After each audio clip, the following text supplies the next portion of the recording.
Hello विद्यार्थी मित्रांनो, global online मध्ये तुमचं स्वागत आहे. मित्रांनो, आजचा जो व्हिडिओ आहे तो महाराष्ट्र बीएड सीईटी 2025 ज्या विद्यार्थ्यांनी दिली आहे अशा विद्यार्थ्यांसाठी अत्यंत महत्त्वाचा असणार आहे. कारण आजच्या व्हिडिओमध्ये आपण तुमच्या बीएड सीईटीचा रिझल्ट कधी असेल आणि तुम्हाला रिझल्ट नंतर जे कॅप राउंड्स असतात त्या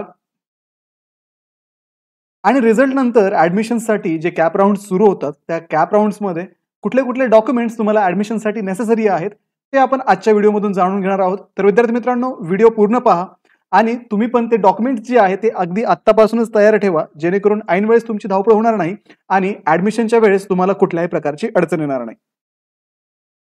मित्रांनो, जे विद्यार्थी 2026 मध्ये बीएड सीईटी देणार आहेत अशा विद्यार्थ्यांसाठी लाईव्ह बॅच जी आहे ती ग्लोबल ऑनलाईन मध्ये आम्ही सुरू करत आहोत. या बॅच मध्ये तुम्हाला संपूर्ण अभ्यासक्रमावरती लाईव्ह क्लासेस आणि व्हिडिओ लेक्चर्स मिळतात. संपूर्ण अभ्यासक्रमाच्या नोट्स, 50 पेक्षा अधिक मॉक टेस्ट आणि 2000 पेक्षा अधिक एमसीक्यू सुद्धा तुम्हाला या बॅच मध्ये दिले जातात.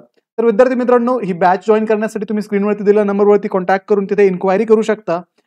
तर मित्रांनो, सुरू करूया आजच्या व्हिडिओला. मित्रांनो, जसं की आपल्याला माहिती आहे 24, 25, 26 मार्च या 3 दिवसामध्ये आपली बीएड सीईटी झालेली आहे आणि आपल्या सीईटीचा जो रिझल्ट आहे तो येणं बाकी आहे. तर आपण साधारणतः मागचा जर ट्रेंड पाहिला तर आपला रिझल्ट जो आहे तो 24 ते 30 एप्रिल या दिवसामध्ये येऊन जाईल, कारण साधारणतः 1 महिन्यानंतर सीईटीचा रिझल्ट येतो. तर 24 ते 30 मध्ये हा रिझल्ट येईल. रिझल्ट विषयी तुम्हाला अपडेट पाहिजे असेल तर ग्लोबल ऑनलाईनला सबस्क्राईब करून ठेवा आणि बेल आयकॉन दाबायला विसरू नका. त्यानंतर विद्यार्थी मित्रांनो, ज्यावेळेस तुमचा रिझल्ट येईल, रिझल्ट नंतर तुम्हाला कॅप राउंड्सला सामोरं जावं लागेल. आता साधारणतः एप्रिलमध्ये रिझल्ट येईल तुमचा या सीईटीचा. मे मध्ये बऱ्याचशा ग्रॅज्युएशनचे जे रिझल्ट आहेत ते भेटून जातात. जूनच्या सुरुवातीला हे रिझल्ट भेटतात आणि ज्यावेळेस हे ग्रॅज्युएशनचे आपले रिझल्ट येतील त्याच्यानंतर आपले जे कॅप राउंड आहेत ते सुरू होतात. तर जूनच्या मध्यावरती आपण एक्सपेक्ट करू शकतो की आपले कॅप राउंड सुरू होतील. तर हे कॅप राउंड सुरू होण्याच्या अगोदर आपल्याकडे जर डॉक्युमेंट सगळ्या रेडी असतील तर ऐन वेळेस आपली धावपळ होणार नाही आणि ऍडमिशनला पण आपल्याला कुठलीही अडचण येणार नाही. कारण विद्यार्थी मित्रांनो, कॉलेजेस जे आहेत ते डॉक्युमेंट सबमिशनसाठी स्ट्रिक्ट गाईडलाईन देतात. सेकंड राऊंडच्या अगोदर तुम्हाला काही डॉक्युमेंट सबमिट करायचे असतात. जर तुम्ही ते डॉक्युमेंट सबमिट नाही केले तर तुमचं जे ऍडमिशन आहे ते कॅन्सल होण्याचे पण चान्सेस असतात. तर आपण पाहूयात कुठले कुठले डॉक्युमेंट्स आपल्याला नेसेसरी आहेत. त्याच्यानुसार तुम्ही प्लॅन करा तुम्हाला कुठले डॉक्युमेंट हवे आहेत, कुठले डॉक्युमेंट तुमच्याकडे आहेत. तर मित्रांनो, general instructions for all candidate म्हटलं तर सगळ्या कॅन्डिडेटसाठी ही इन्स्ट्रक्शन जे असणार आहे ते कॉमन असणार आहे. जसं की फाईल फॉर्मॅट अँड साईजेस. तुमचा जो फोटोग्राफ आहे तो 20 ते 50 KB मध्ये असावा. जेपीजी आणि जेपीईजी फॉर्मॅटमध्ये त्या फोटोची सॉफ्ट कॉपी असावी. जसं आपण सीईटी सेलच्या फॉर्म मध्ये मेन्शन केला होता आपला फोटो, सिमिलर त्या टाईपमध्येच तुमचा एखादा फोटो असावा. रिसेंट फोटो असलेला चांगलं. सिग्नेचर जी आहे ती तुमची 10 ते 20 KBच्या दरम्यान असावी. जेपीजी आणि जेपीईजी फॉर्मॅटमध्ये ती इमेज असावी. ऑदर डॉक्युमेंट्स जे आहेत, तुम्हाला जे एज्युकेशनल डॉक्युमेंट्स द्यायचे आहेत, कॅटेगरी संदर्भात डॉक्युमेंट जे द्यायचे आहेत ते पीडीएफ फॉर्म मध्ये असावेत. अप टू 500 KB पर्यंत त्याची फाईल साईज असावी. त्याच्यानंतर तुमच्या ज्या स्कॅन केलेल्या या डॉक्युमेंट्सच्या कॉपी असतील त्या क्लिअर असाव्यात आणि रीडेबल असाव्यात. म्हणजे अस्पष्ट असं स्कॅन केलेले फोटोज इथे चालणार नाहीत. त्याच्यामुळे खात्री करा की तुमच्याकडे जे स्कॅन केलेले फोटो आहेत त्या फोटोची क्वालिटी चांगली आहे आणि ते वाचता येणे योग्य आहे. आता विद्यार्थी मित्रांनो, हे जे डॉक्युमेंट्स आहेत, डॉक्युमेंट जे एज्युकेशनच्या संदर्भात आहेत ते डॉक्युमेंट सगळ्या विद्यार्थ्यांसाठी कंपल्सरी असणार आहे. त्याच्यामध्ये आहे फर्स्ट इयर, सेकंड इयर आणि थर्ड इयर या डिग्रीजचे मार्क मेमो, म्हणजे तुम्हाला बॅचलर्सचे मार्कशीट इथे देणं कंपल्सरी आहे. त्याच्यानंतर डिग्री सर्टिफिकेट किंवा कॉन्व्होकेशन सर्टिफिकेट जे आहे ते ऑप्शनल आहे, ते कंपल्सरी नाहीये. त्यानंतर पोस्ट ग्रॅज्युएशनचं जर तुमचं मार्कशीट असेल तर ते इथे कंपल्सरी असेल जर तुम्ही पोस्ट ग्रॅज्युएशनच्या बेसिसवरती बीएड करणार असाल तर. ठीक आहे. तर अशा पद्धतीने तुम्हाला या तुमच्या एज्युकेशन मधले सर्टिफिकेट इथे कंपल्सरी असतील. तर विद्यार्थी मित्रांनो, सीईटीचे डिटेल्स देणं आपल्याला कंपल्सरी आहे. जसं की बीएड सीईटीचं आपलं जे स्कोर कार्ड असेल, रिझल्टच्या नंतर आपल्याला ते स्कोर कार्ड मिळतं, ते तुम्हाला इथे सबमिट करणं कंपल्सरी आहे. त्याच्यानंतर सीईटीचा जो ऍप्लिकेशन फॉर्म आहे तो तुम्हाला इथे द्यायचा आहे. या दोन गोष्टी सुद्धा तुम्हाला कंपल्सरी प्रकारच्या डॉक्युमेंट्समध्ये येतात. पुढे प्रत्येकाला डोमिसाईल प्रूफ द्यावं लागेल. आपलं रहिवासा संदर्भात असणारं हे प्रूफ असेल, ज्याच्यामध्ये बर्थ सर्टिफिकेट किंवा त्याच्याऐवजी तुम्ही स्कूल लिव्हिंग सर्टिफिकेट पण देऊ शकता. डोमिसाईल सर्टिफिकेट तुम्ही त्याला त्याच्या बदल्यामध्ये अपलोड करू शकता. म्हणजे डोमिसाईल प्रूफ मध्ये या 3 गोष्टी येतात. तिन्हीपैकी कुठलेही एक तुमच्याकडे असायला हवं. Birth certificate, school living certificate किंवा डोमिसाईल सर्टिफिकेट. त्यानंतर विद्यार्थी मित्रांनो येतात ह्या कॅटेगरी स्पेसिफिक डॉक्युमेंट. आता बॅकवर्ड क्लासेस असतील, एससीज आणि एसटी साठी कास्ट सर्टिफिकेट तुम्हाला द्यायला हवं. व्हॅलिडिटी सर्टिफिकेट तुम्हाला तुमच्याकडे असायला हवं. आणि जर राऊंडच्या वेळेस तुमच्याकडे व्हॅलिडिटी सर्टिफिकेट नसेल तर तुमची जी रिसिप्ट आहे ती पण तुम्ही इथे सबमिट करू शकता. परंतु तुम्हाला जे व्हॅलिडिटी सर्टिफिकेट सबमिट करायचंय ते दुसऱ्या राऊंडच्या अगोदर सबमिट करणं इथे कंपल्सरी आहे. जर तुम्ही दुसऱ्या राऊंडच्या अगोदर ते सबमिट नाही केलं तर मे बी तुमचं ऍडमिशन तिथे कॅन्सल होऊ शकतं.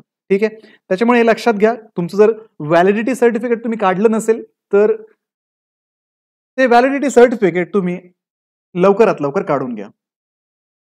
आता मित्रांनो, ओबीसी आणि एनटी आणि एसबीसी कॅटेगरीसाठी कास्ट सर्टिफिकेट असणं आवश्यक आहे. त्याच्यानंतर व्हॅलिडिटी सर्टिफिकेट किंवा व्हॅलिडिटी सर्टिफिकेटची रिसिप्ट असावी.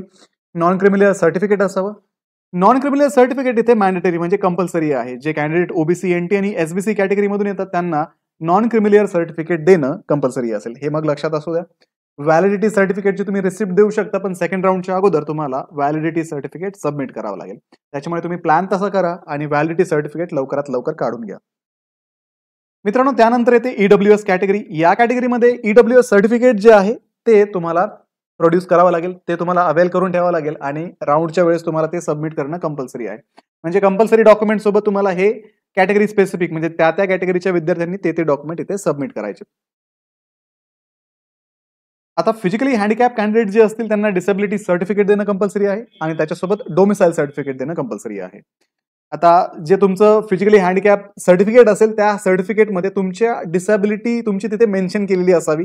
व्हिज्युअल असेल, हिअरिंग असेल, ऑर्थोपेडिक असेल, या डिसेबिलिटी स्पष्ट तिथे मेन्शन केलेल्या असाव्यात. हे लक्षात ठेवा. जे मायनॉरिटी कॅन्डिडेट आहेत त्यांना प्रोफॉर्मा ओ, सेल्फ डिक्लेरेशन आणि डोमिसाईल सर्टिफिकेट या दोन गोष्टी जोडाव्या लागतात. तर त्या प्रोफॉर्मा ओ मध्ये तुमची लिंग्विस्टिक आणि रिलिजियस मायनॉरिटीचा जो स्टेटस आहे तो स्पेसिफाय केलेला असावा. आता हा प्रोफॉर्मा ओ कुठून मिळणार? ज्यावेळेस तुम्हाला सीईटी सेलकडनं नोटिफिकेशन मिळतं कॅप राऊंडच्या संदर्भात, त्यामध्ये तुमचा प्रोफॉर्मा ओ असतो, तो तिथनं तुम्ही रेफर करू शकता.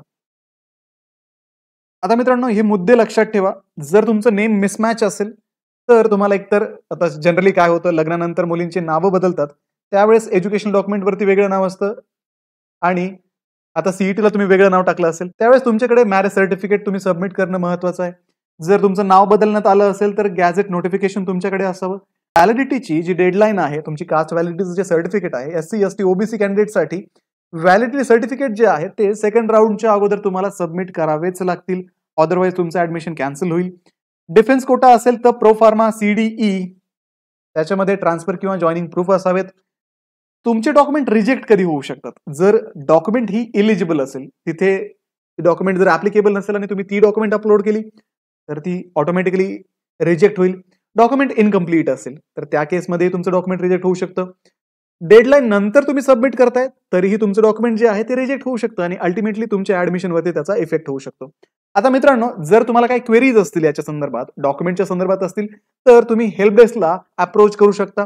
सीईटी सेलच्या वेबसाईटवरती जा, तिथे हेल्प डेस्कचे नंबर दिलेले आहेत, त्याच्यावरती कॉन्टॅक्ट करून तुम्ही ऍडमिशनच्या वेळेस तुमचे जे प्रॉब्लेम आहेत ते त्यांच्यासोबत डिस्कस करू शकता. तुम्हाला जर काही क्वेरीचं रेझोल्युशन पाहिजे असेल तर तेही तुम्ही त्यांच्याकडनं मिळवू शकता.